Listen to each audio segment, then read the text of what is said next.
چند باتیں کہ اس رمضان المبارک کے مہینے کو ہم مسلمان کس طرح گزاریں۔ یہ جو اللہ پاک نے ایک بار پھر ہمیں ہماری زندگی میں ایسا بابرکت اور مبارک مہینہ عطا فرمانا ہے، اس رمضان المبارک میں ہم کیا کریں، ہمارے معمولات کیا ہونے چاہیے، اس حوالے سے گفتگو کے آخر پر چند باتیں آپ کی گوش گزار کروں۔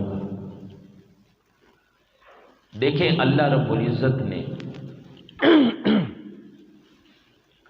قرآن مجید کے اندر یہ ارشاد فرمایا کہ اے ایمان والو، تم پر روزے فرض کیے گئے ہیں جس طرح تم سے پہلے لوگوں پر فرض کیے گئے تھے، لعلکم تتقون، کس لیے فرض کیے گئے؟ تاکہ تم متقی اور پرہیزگار بن جاؤ۔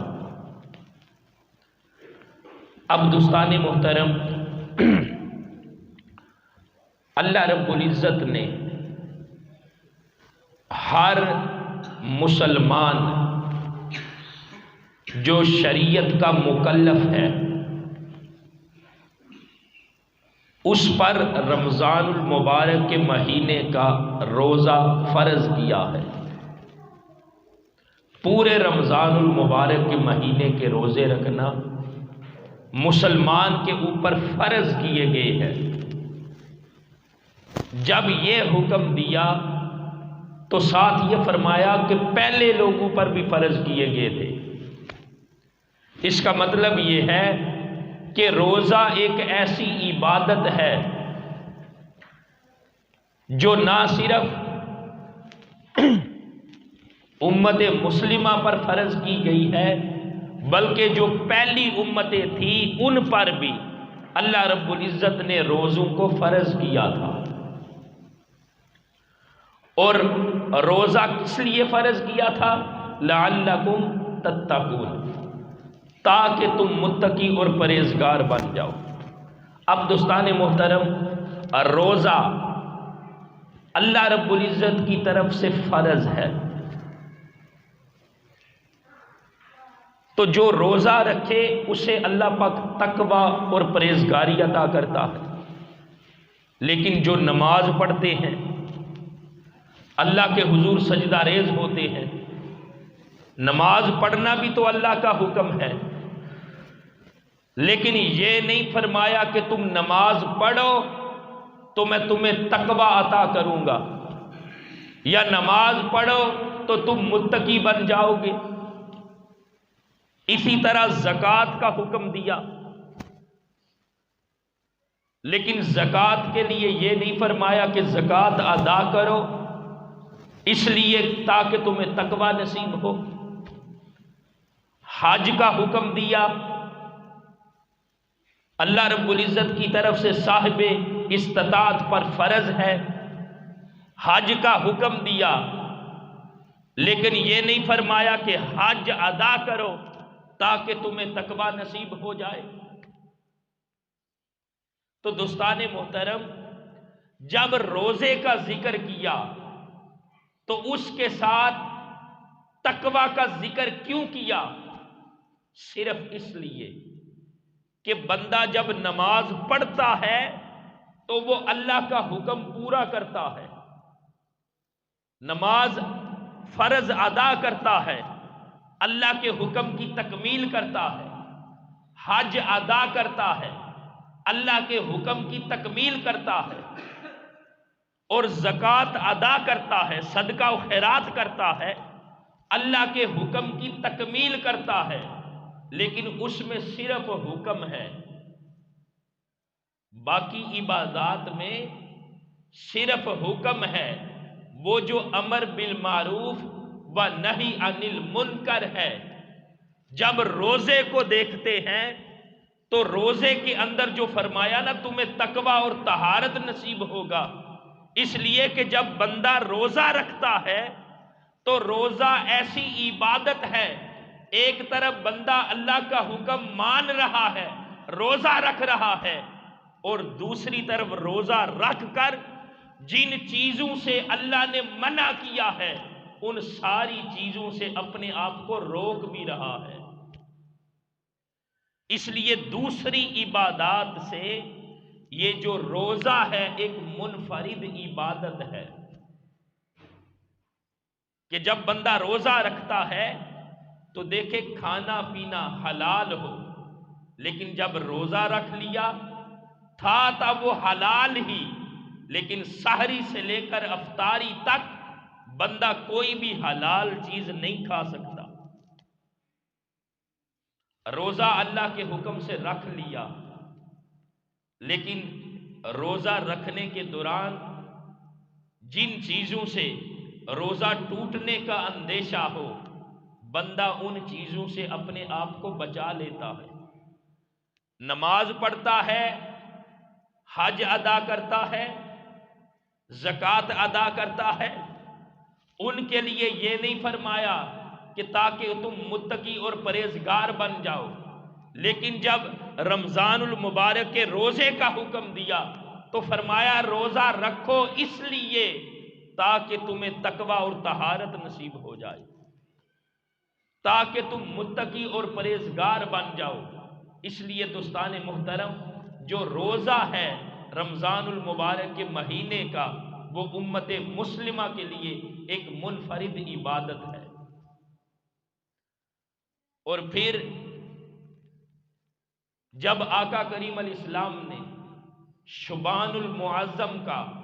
جب آخری دن آیا ہے تو اپنے صحابہ اکرام کو ایک عظیم الشان خطبہ ارشاد فرمایا کہ تم پر ایک بہت عظیم الشان جو مہینہ ہے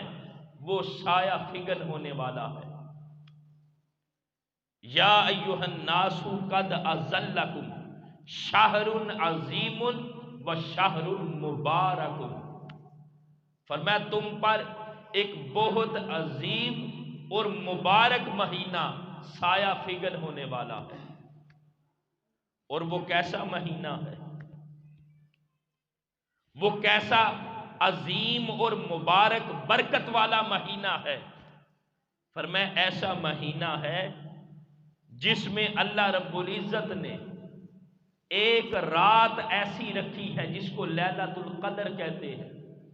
اگر بندہ اسی رات کو اللہ کی عبادت کر لے، بندگی کر لے، من قام لیلۃ القدر ایمانا و احتسابا غفر له ما تقدم من ذنبہ، فرمایا صرف اس ایک رات کو اگر بندہ اللہ کی عبادت اور بندگی کر لے، قیام کر لے، تو فرمایا اللہ تعالیٰ اس بندے کے پہلے سارے گناہوں کو معاف کر دیتا۔ اس مبارک مہینے کی ہر رات کی، ایک ایک لمحے کی، ایک ایک گھڑی کی، پورے مہینے کی، کہ جب رمضان المبارک کے مہینے کا چاند نظر آتا ہے وہ پہلے دن سے لے کر چاند کے طلوع ہونے سے لے کر جو آخری دن ہے رمضان المبارک کا، جب سورج غروب ہوتا ہے تو دوستان محترم یہ سارے لمحات رمضان المبارک کے پورے مہینے کے اپنے دامن میں اللہ کی رحمتیں، برکتیں اور اللہ کی عطا اور کرم کو اپنے دامن میں سمیٹے ہوئے ہوتے ہیں، اور خوش نصیب ہوتے ہیں وہ لوگ جو اس مبارک مہینے کے ایک ایک لمحے سے اپنی زندگی میں فائدہ اٹھاتے ہیں اور مستفید ہوتے ہیں۔ اس لیے کہ میرے آقا نے فرمایا وہ مہینہ ہی مبارک ہے۔ مبارک کون سا مہینہ ہے جو برکت والا؟ عظیم کون سا مہینہ ہے جس میں ہر لمحے اور ہر گھڑی اللہ رب العزت کی رحمت اپنے بندوں پر چھما چھم برستی ہو؟ اس لیے فرمایا یہ مبارک اور عظیم مہینہ ہے، اس میں عظمتوں والی رات ہے، اور پھر فرمایا یہ ایسا مبارک مہینہ ہے جس میں بندہ ایک نفل ادا کرتا ہے، نفل کے ذریعے سے اللہ کا قرب چاہتا ہے، کوئی نفلی نیکی کرتا ہے تو فرمایا وہ جو نفل کے ذریعے سے اس نے اپنے رب کا قرب چاہا ہے، اس نے ادا تو نفل کیا ہے مگر اسے اجر اللہ کی بارگاہ سے فرض کے برابر مل رہا ہے۔ اور پھر فرمایا ایک نفل کا ثواب تو فرض کے برابر، اور جو ایک فرض ہے اس کا ثواب 70 فرضوں کے برابر ہے۔ اب ذرا تصور تو کریں، بندہ صرف فجر کی نماز فرض ہے، اس نے ایک فرض ادا کیا ہے اور اس کا اجر کتنا ملا ہے؟ 70 فرضوں کے برابر۔ گویا اس نے 70 بار نماز فجر ادا کی ہے۔ ایک فرض کا اجر اتنا ہے۔ اور پھر ایک حدیث میں تو یہ بھی فرمایا کہ ابن آدم کا جو ہر عمل ہے اللہ رب العزت اس عمل کو بڑھا کر، یعنی اس کا جو اجر و ثواب ہے اس کو بڑھا کر 700 گنا تک کر دیتا ہے۔ ابن آدم جو نیک عمل کرتا ہے اس کے ہر عمل کو بڑھا کر 700 گنا تک کر دیتا ہے۔ تو دوستان محترم، وہ کیسا مبارک مہینہ ہے، وہ کیسا عظمتوں والا مہینہ ہے کہ جس میں ہر لمحہ اللہ رب العزت کی جو رحمت ہے اپنے بندوں کے شامل حال رہتی ہے۔ اور پھر وہ مبارک مہینہ، میرے آقا صلی اللہ علیہ وسلم نے فرمایا وَهُوَ الشَّهْرُ الصَّبْرُ وَالصَّبْرُ تَوَابُهُ الْجَنَّةِ، فرمایا رمضان المبارک کا جو مہینہ ہے نا وہ صبر کا مہینہ ہے، اور صبر کی جزا کیا ہے؟ فرمایا جنت ہے۔ صبر کی جزا جنت ہے۔ جو اس مبارک مہینے میں صبر کرتا ہے، وہ چیزیں جو اس کے لیے حلال ہیں، کھانا چاہے تو کھا سکتا ہے، جائز ہے، لیکن سحری سے لے کر افطاری تک نہیں کھاتا، صبر کرتا ہے۔ فرمایا یہ مبارک مہینہ رمضان المبارک کا یہ صبر والا مہینہ ہے، اور جو صبر کرتا ہے اس صبر پر اللہ رب العزت اپنے بندے کو جزا کیا عطا کرتا ہے؟ فرمایا اس صبر کی جزا اس کے لیے جنت ہے۔ اور پھر فرمایا وَهُوَ الشَّهْرُ الْمُوَاسَاةِ، رمضان المبارک کا مہینہ غریب لوگوں کے ساتھ غمخواری کا مہینہ ہے، کہ اس مبارک مہینے میں اللہ کے بندے اللہ کی رضا کی خاطر غریبوں کے ساتھ غمخواری کرتے ہیں، غریبوں کے ساتھ ہمدردی کرتے ہیں، اور اپنے مال کو اللہ رب العزت کے راستے میں خوب خرچ کرتے ہیں۔ باقی مہینوں میں بھی اللہ کے بندے اللہ کی رضا کے لیے خرچ کرتے ہیں، مگر جب یہ مبارک مہینہ آتا ہے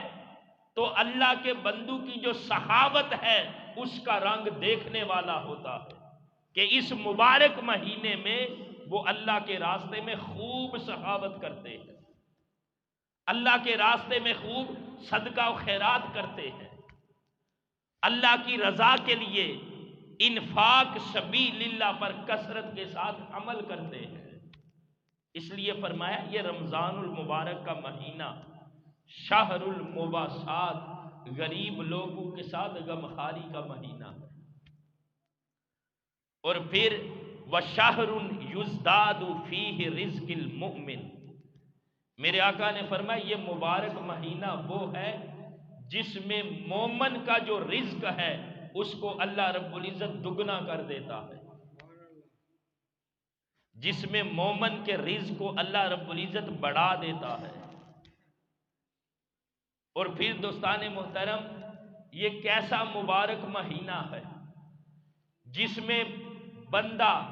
جب اللہ رب العزت کی رضا کے لیے روزہ رکھتا ہے تو میرے آقا نے فرمایا للصائم فرحتان، فرحۃ عند فطرہ و فرحۃ عند لقاء ربہ۔ فرمایا جو روزے دار ہے، جو اس مبارک مہینے کا ادب و احترام کرتا ہے، اللہ کی رضا کی خاطر اس مہینے کے روزے رکھتا ہے، تو فرمایا اس روزے دار کے لیے دو خوشیاں ہیں۔ ایک خوشی اس کے لیے افطار کے وقت ہے، اور دوسری خوشی اس کے لیے جب جنت کے اندر اللہ رب العزت کے ساتھ ملاقات اور دیدار ہوگا۔ فرمایا دوسری خوشی روزے دار کے لیے اس وقت ہے۔ روزے دار کے لیے دوہری خوشی، ایک افطار کے وقت اور دوسری اپنے رب کے ساتھ ملاقات کے وقت۔ اور پھر وہ مبارک مہینہ کیسا ہے؟ میرے آقا صلی اللہ علیہ وسلم نے فرمایا اذا دخل رمضان فتحت ابواب السماء، کہ جب رمضان المبارک کا مہینہ آتا ہے تو اللہ رب العزت آسمانوں کے دروازوں کو کھول دیتا ہے۔ وفی روایت فتحت ابواب الرحمہ، ایک حدیث میں فرمایا اللہ رب العزت اپنی رحمت کے دروازوں کو کھول دیتا ہے۔ اور فرمایا اس مبارک مہینے میں غلقت ابواب الجہنم، اس مبارک مہینے میں جو دوزخ کے دروازے ہیں ان کو بند کر دیا جاتا ہے، اور شیاطین کو جکڑ دیا جاتا ہے، قید کر دیا جاتا ہے۔ وفی روایت فتحت ابواب الجنت، ایک حدیث میں فرمایا اس مبارک مہینے میں اللہ رب العزت جنت کے دروازے کھول دیتا ہے۔ یہ حدیث مبارکہ جس میں تین چیزیں بیان کی ہیں مختلف روایات کے ساتھ، فرمایا کہ اللہ رب العزت اس مبارک مہینے میں آسمان کے دروازوں کو کھول دیتا ہے، ایک فرمایا اپنی رحمت کے دروازوں کو کھول دیتا ہے، ایک فرمایا جنت کے دروازوں کو کھول دیتا ہے۔ اب دوستان محترم، ان تینوں چیزوں سے مراد کیا ہے؟ کہ جو بندہ مومن اس مبارک مہینے میں اللہ کی رضا کے لیے روزہ رکھتا ہے تو جو فرمایا آسمان کے دروازے کھل جاتے ہیں، یعنی اس روزے دار کو اللہ رب العزت آسمانوں کی طرح بلندی عطا کرتا ہے۔ اور پھر وہ جو فرمایا جو اس مبارک مہینے میں روزے رکھتا ہے اس کے لیے جو رحمت کے دروازے کھل گئے، یعنی اللہ رب العزت کی جو رحمت ہے وہ روزے دار کو اپنی دامن آغوش میں لے لیتی ہے۔ اور وہ جو فرمایا کہ جنت کے دروازے کھل جاتے ہیں، تو جو بندہ رمضان المبارک کے مہینے کا ادب کرتا ہے، احترام کرتا ہے، اللہ رب العزت اس کے لیے جنت کے دروازوں کو کھول دیتا ہے، اور دوسری طرف جو دوزخ کے دروازے ہیں ان کو بند کر دیا جاتا ہے۔ تو دوستان محترم، جیسے ہی رمضان المبارک کے مہینے کا جو چاند ہے وہ طلوع ہوتا ہے، اب کبھی دیکھے تو صحیح امت مسلمہ کے اوپر ایک عجیب سا سحر اور کیفیت طاری ہو جاتی ہے۔ جیسے ہی رمضان المبارک کے مہینے کا چاند نظر آتا ہے، بندوں کی کیفیت ہی بدل جاتی ہے، بندوں کے حال احوال کے اندر ہمیں تبدیلی دیکھنے کو نظر آتی ہے کہ وہ ایک ایسی کیفیت طاری ہو جاتی ہے،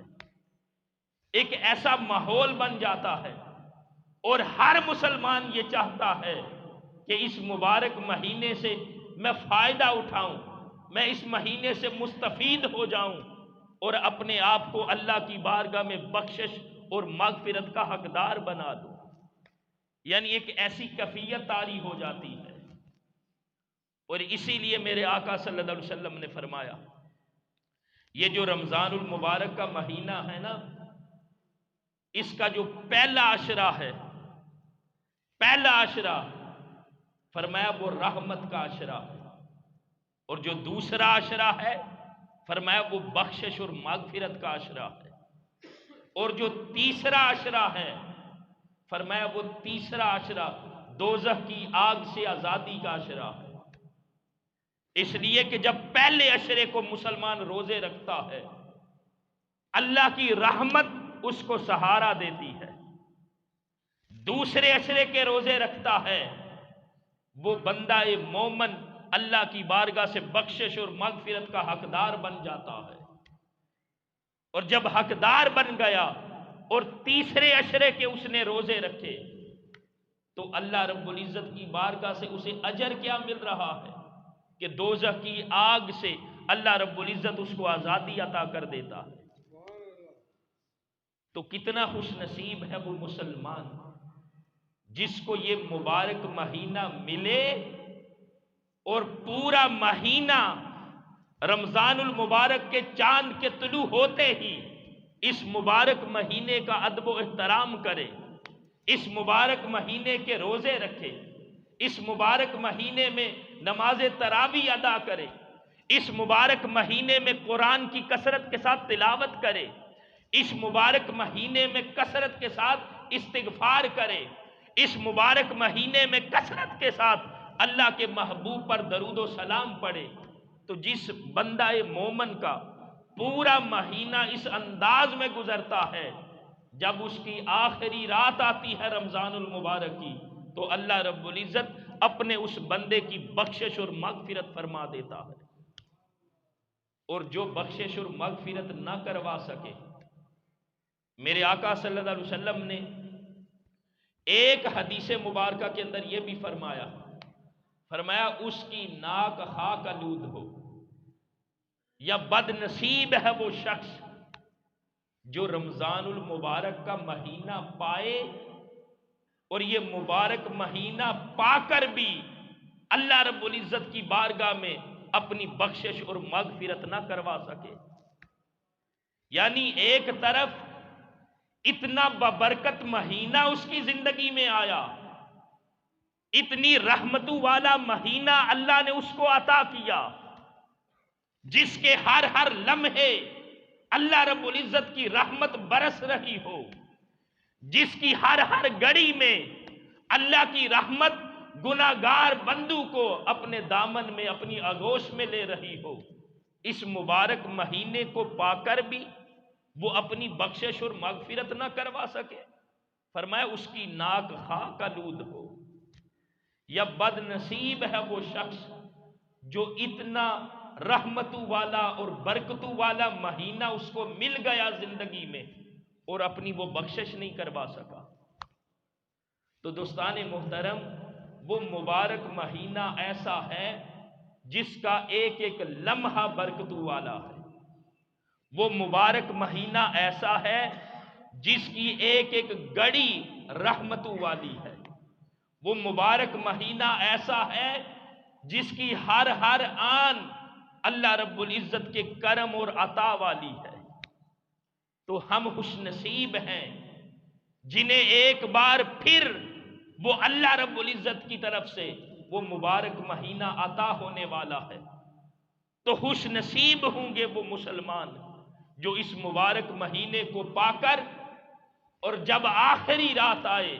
تو اللہ رب العزت کی بارگاہ سے انہیں بخشش اور مغفرت کا پروانہ عطا کر دیا جائے۔ بلکہ میرے آقا صلی اللہ علیہ وسلم نے تو ایک حدیث مبارکہ میں یہ ارشاد فرمایا یہ جو مبارک مہینہ ہے نا رمضان المبارک کا، اس مہینے میں میری امت کو اللہ رب العزت نے 5 ایسی چیزیں عطا کی ہیں جو پہلی امتوں میں سے کسی اور کو عطا نہیں کی۔ پہلی چیز کیا؟ یہ جو روزے دار ہے، جو اللہ کی رضا کے لیے روزہ رکھتا ہے، اس روزے دار کے منہ سے جو بدبو آتی ہے وہ بدبو اللہ کو خوشبو سے بھی زیادہ پسندیدہ ہے۔ روزے دار کے منہ سے جب پچھلا پیر آئے روزہ رکھا ہو تو ہلکی ہلکی بندے کے منہ سے بدبو آتی ہے، تو وہ جو بدبو ہے نا وہ اللہ کو خوشبو سے بھی زیادہ پسندیدہ ہے۔ دیکھیں نا، روزے دار کے منہ سے بدبو آ رہی ہے۔ دنیا کے اندر اگر کسی کو کسی سے محبت ہو تو وہ اپنی محبت کا اظہار کس طرح کرتا ہے کہ وہ اپنے محبوب کے منہ کو چومتا ہے، اس کی محبت کا اظہار ہوتا ہے۔ لیکن وہ ذات تو چومنے سے پاک ہے، لیکن جب اسے روزے دار کے ساتھ محبت ہو گئی تو اس نے اپنی محبت کا اظہار اس طرح کیا ہے کہ اے میرے روزے دار بندے، جس نے میری رضا کے لیے روزہ رکھا ہے، تیرے منہ سے جو بدبو آ رہی ہے وہ رب فرماتا ہے مجھے خوشبو سے بھی زیادہ پسندیدہ ہے۔ اور دوسری چیز اس امت کو کیا عطا کی؟ فرمایا بندہ روزہ رکھتا ہے سحری سے لے کر افطاری تک، اس کے لیے جو دریاؤں کی مچھلیاں ہیں وہ اللہ کی بارگاہ میں بخشش اور مغفرت کی دعا مانگتی ہیں۔ اور تیسری چیز میرے آقا نے فرمایا میری امت کو رمضان المبارک کے مہینے میں اللہ نے یہ عطا کی ہے کہ روزے داروں کے لیے اللہ رب العزت ہر روز اپنی جنت کو سجاتا ہے اور جنت سے فرماتا ہے کہ ان قریب میرے بندے اپنے اوپر سے مشقتیں دور کر کے تجھ میں داخل ہونے والے ہیں۔ اور چوتھی چیز کیا عطا فرمائی؟ فرمایا اس مبارک مہینے میں اللہ رب العزت روزے دار بندو کو گناہوں سے بچا لیتا ہے، اس لیے کہ شیاطین کو قید کر دیا جاتا ہے۔ اور دوسرے مہینوں میں وہ جو بندے سے گناہ سرزد ہوتے ہیں، اس مبارک مہینے میں شیطان اللہ کے بندو سے وہ گناہ نہیں کروا سکتا۔ یہ اللہ رب العزت نے میرے آقا نے فرمایا صرف میری امت کو عطا کیا۔ اور پانچویں اور آخری چیز فرمایا جب رمضان المبارک کے مہینے کی آخری رات آتی ہے تو اللہ رب العزت روزے داروں کی بخشش اور مغفرت فرما دیتا ہے۔ صحابہ کرام نے عرض کی یا رسول اللہ علیہ وسلم اس آخری رات سے مراد کیا لیلۃ القدر ہے جس کو بخشش اور مغفرت ہوتی ہے؟ فرمایا نہیں، یہ رمضان المبارک کی آخری رات ہے جس میں روزے داروں کو کہ جب بندہ مومن یا بندہ خدا جب محنت مزدوری کرتا ہے تو مزدوری کرنے کے بعد اس کو کوئی نہ کوئی معاوضہ ملتا ہے، تو فرمایا وہ مسلمان، وہ بندگان خدا جنہوں نے پورے رمضان المبارک مہینے کا ادب و احترام کیا ہے، رمضان المبارک کے مہینے کے روزے رکھے ہیں، نماز تراویح ادا کی ہے، اس کے ایک ایک لمحے سے ایک ایک گھڑی سے فائدہ اٹھایا ہے، فرمایا انہیں اللہ یہ اجر عطا کرتا ہے کہ جب آخری رات آتی ہے تو اللہ رب العزت ان کو بخشش اور مغفرت کا پروانہ عطا کر دیتا ہے۔ اس لیے کہ اینڈ پہ ہر مزدوری کرنے والے کو مزدوری ملتی ہے، تو اللہ رب العزت اپنے بندو کو یہ مزدوری عطا کرتا ہے جنہوں نے اس کی رضا کی خاطر روزے رکھے ہیں، جنہوں نے اس کی رضا کی خاطر بھوک اور پیاس کی شدت کو برداشت کیا ہے، جنہوں نے اس کی رضا کی خاطر اس کی حلال کردہ چیزوں کو سحری سے لے کر افطاری تک چھوڑ کے رکھا ہے، فرمایا انہیں اللہ رب العزت یہ اجر عطا کرتا ہے کہ جب آخری رات آتی ہے تو ان کی بخشش اور مغفرت کر دی جاتی ہے۔ تو دوستان محترم، وہ مبارک مہینہ جو رمضان المبارک کا آنے والا ہے، آج استقبال رمضان المبارک کے حوالے سے اور اس کے فضائل کے حوالے سے گفتگو اس لیے کی ہے کہ شاید وہ ہماری زندگی میں آخری مہینہ ہو، اس لیے کہ زندگی کے ایک لمحے کا کسی کو کوئی بھروسہ نہیں ہے۔ موت انسان کی نہ جوانی دیکھتی ہے، نہ بڑھاپا دیکھتی ہے، نہ اس کا بچپن دیکھتی ہے، تو کیوں نہ ہمیں جو لمحات نصیب ہونے والے ہیں انہی لمحات کو ہم غنیمت جان کر ان سے فائدہ اٹھا لیں، اور جب آخری رات آئے ہم اپنے آپ کو اللہ کی بارگاہ میں بخشش اور مغفرت کا حقدار بنا دیں۔ تو دوستان محترم، اس مبارک مہینے میں سب سے پہلے نمبر پر یہ کام کریں کہ کثرت کے ساتھ قرآن مجید کی تلاوت کریں، کثرت کے ساتھ، اس لیے کہ اس مبارک مہینے میں قرآن مجید کا نزول ہوا، اور آخرت میں قیامت کے دن فرمایا یہ رمضان اور قرآن یہ بندوں کی سفارش کریں گے، اللہ کی بارگاہ میں شفاعت کریں گے۔ اور پھر دوستان محترم، اس مبارک مہینے میں میرے آقا صلی اللہ علیہ وسلم نے فرمایا 4 چیزیں کثرت کے ساتھ کرو۔ 4 چیزیں وہ کون سی ہیں؟ پہلے نمبر پر فرمایا اس مبارک مہینے میں کثرت کے ساتھ لا الہ الا اللہ کا ذکر کرو، جو افضل ذکر لا الہ، جو سب سے افضل ذکر ہے، فرمایا کثرت کے ساتھ یہ کرو اس مبارک مہینے میں۔ اور پھر رمضان المبارک کے مہینے میں جو افضل الدعاء الاستغفار ہے، کثرت کے ساتھ اس مبارک مہینے میں اللہ رب العزت کی بارگاہ میں استغفار کرو۔ 2 چیزیں فرمایا ان کی کثرت کرو، اور تیسری چیز فرمایا اس مبارک مہینے میں کثرت کے ساتھ دوزخ کی آگ کے عذاب سے اللہ رب العزت کی پناہ طلب کرو، اور چوتھے نمبر پر فرمایا اس مبارک مہینے میں کثرت کے ساتھ اپنے رب سے جنت کا سوال کرو، اس لیے کہ اس مبارک مہینے میں اس کی رحمت، اس کے کرم کا تماشا دیکھنے والا ہوتا ہے۔ اس کا کرم، اس کی رحمت گناہگاروں کو نہیں دیکھتی۔ جو اس کی بارگاہ میں، اس کی دہلیز پر آ جاتا ہے، اللہ کی رحمت اس کو اپنے دامن میں لے لیتی ہے، اس کو اپنی آغوش میں لے لیتی ہے۔ تو جو مبارک لمحات ہمیں نصیب ہونے والے ہیں، کیوں نہ ہم ان لمحات سے مستفید ہو جائیں، اور جب آخری رات آئے ہم سب کا نام ان خوش نصیبوں میں لکھا جائے کہ مولا نے تمہاری بخشش اور مغفرت فرما دی ہے۔ اللہ تعالی ہم سب کو عمل کی توفیق عطا فرمائے۔ وما علینا الا البلاغ المبین۔